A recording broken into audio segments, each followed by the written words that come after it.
Hi, I'm back.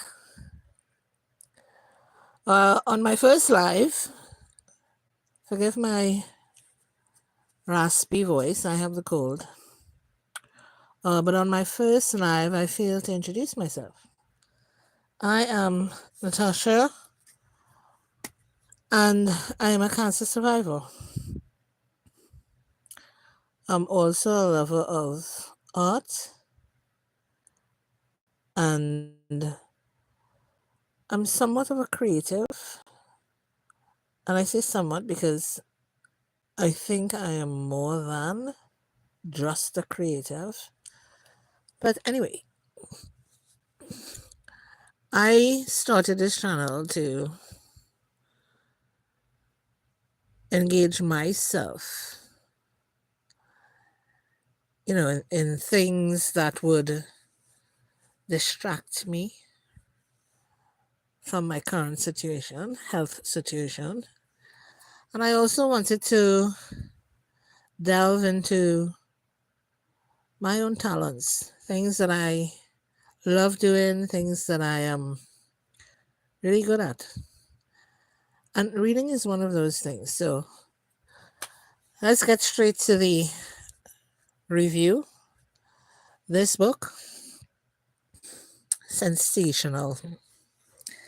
Sensational. The Diamond Eye by Kate Quinn.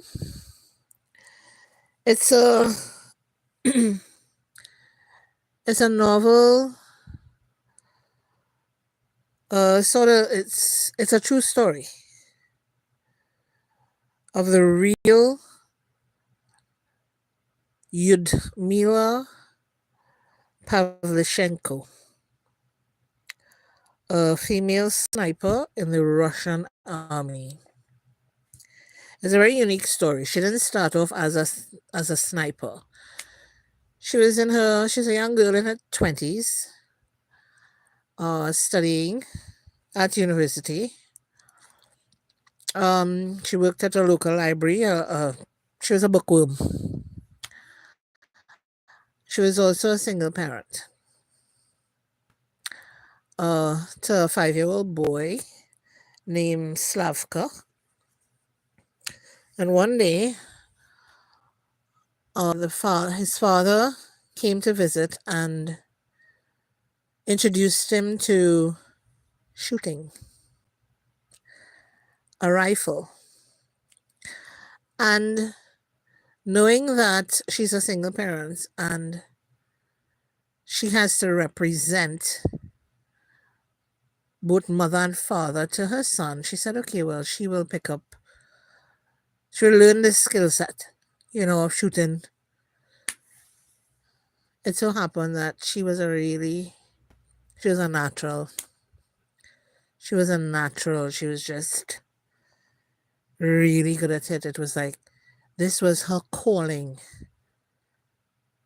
She became a marksman, like, well, woman. And um, this type of storytelling it's new to the World War II historical fiction genre, where a woman is, you know, in this role. And she she became so good at it that when Hitler invaded um, Ukraine,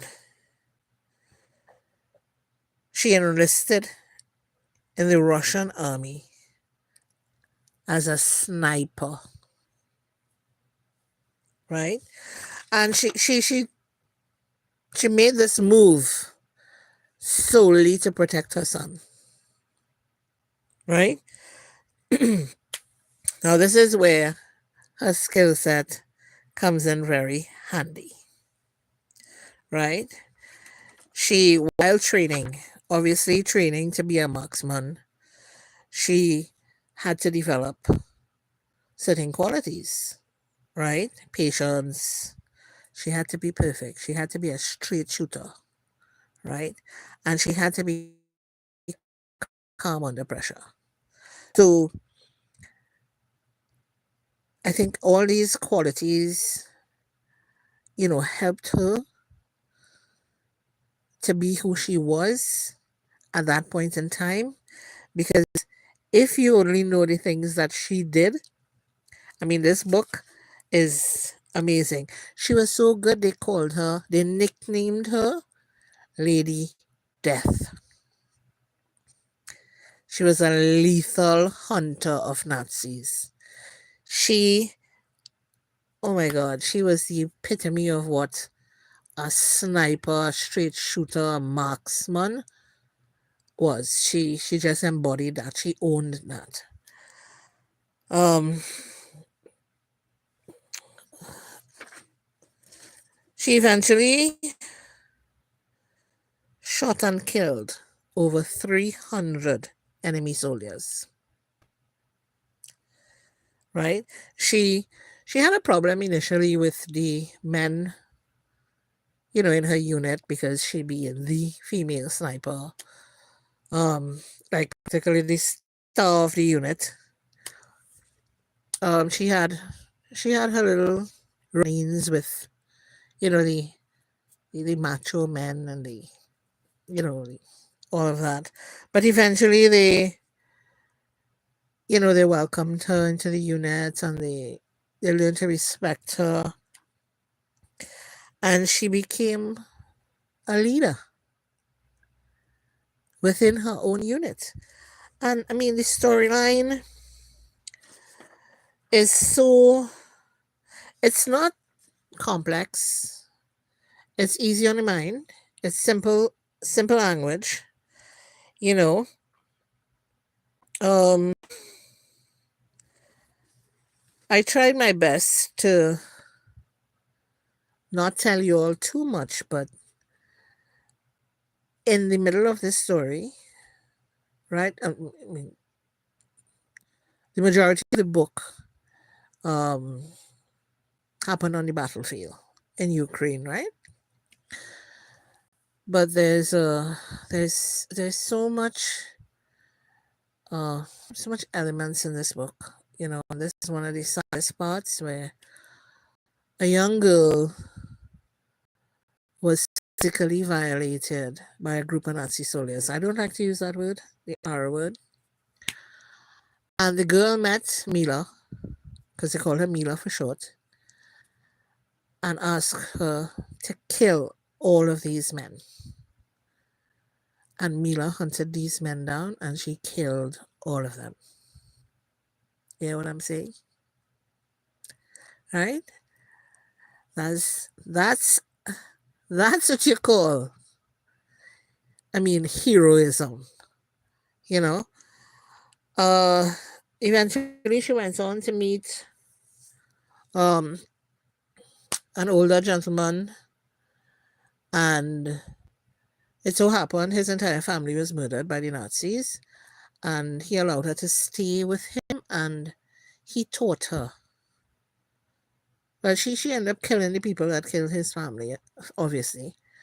But he taught her how to navigate through the woodlands without being seen. Real sniper styling thing, you know? So it's really, really, really exciting. Uh, there's a part of the story where um, there's a mysterious part of the story. But before I get to the mystery part, there's also romance thrown into this, right? Which makes for a good story. I mean, it it embraced the feminine aspect of this entire novel, right? So she didn't come off as manly and all So it embraced that feminine aspect of her journey, and she did fall in love with a guy, but I'll stop there, right? Um, the mystery part of this novel. Well, first to begin, the majority of the book happened in Ukraine, right, on the battlefields. And then coming towards the end, I think I'm telling you all too much. Um, but no, the details, right? You have to read the book to embrace the details, to get the details. So coming to the end of the book, the last leg of the book, uh, she moves to the United States of America, where she is commissioned to protect the then president, which was Theodore Roosevelt. But Franklin, no, it's Franklin Roosevelt, right? And she ended up forming a friendship with Eleanor Roosevelt, who noticed and observed the aggression and that the hidden traumatic experiences that she had faced in life, probably because of the war. And Eleanor sort of reached out to her and taught her how to love herself, how to treat herself nicely, how to be good to herself. And she was always harsh on herself, so she kind of taught her to ease off that, right? So all in all, I think this book, it was different. It was definitely different from uh most of the historical fiction books that I've read.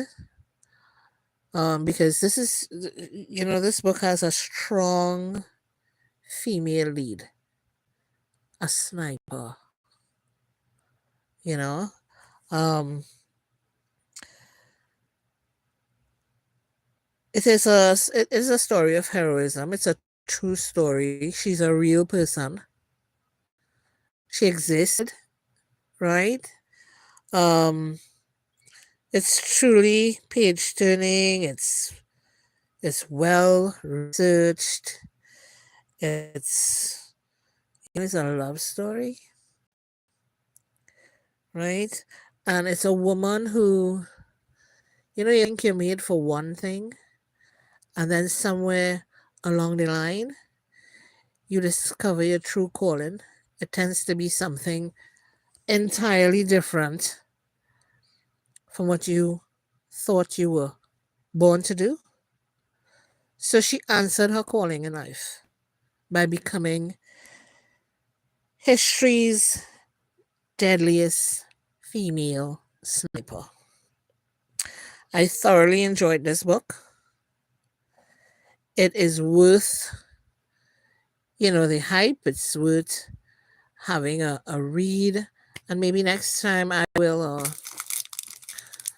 I bought a little notepad. Maybe next time I'll do some cliff notes where I don't have to try to tax my brain to remember uh, everything and, the important aspects of the book. But you need to purchase this book, and it's a standalone.